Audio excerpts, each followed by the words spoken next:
pourquoi je veux plus vivre en France, pourquoi j'ai décidé de m'installer au Canada. Il y a plusieurs raisons à ça. Déjà, il y a, je pense, un appel depuis longtemps à aller en Amérique. Genre, c'est un truc un peu inexplicable, comme s'il y avait une partie de ma vie qui m'attendait là-bas. Après, il y a un côté très pragmatique qui est que et j'ai le sentiment que la France, l'Europe, dans les 10, 15 prochaines années, bah, c'est quand même mal barré, tu vois.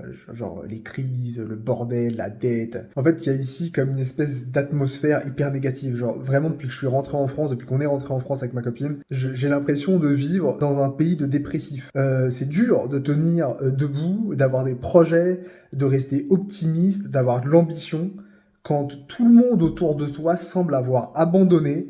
Alors j'exagère un peu quand je dis ça, mais franchement, les discussions dans la rue, dans les cafés, etc. Genre, et évidemment, c'est une période de crise, donc les gens souffrent et donc ils en parlent et c'est logique, tu vois. Je leur en veux pas, mais c'est juste que je ne peux pas m'épanouir ici. C'est comme ça et je ne peux pas résoudre leurs problèmes non plus. En fait, j'ai toujours eu le sentiment d'être un peu fou, d'avoir comme ça d'être fou. En fait, je suis le gars qui a toujours 50 000 projets, qui a plein d'ambitions, qui a envie de faire plein de trucs, etc. Et en fait, en France, je suis un fou et en Amérique du Nord, je suis un mec normal.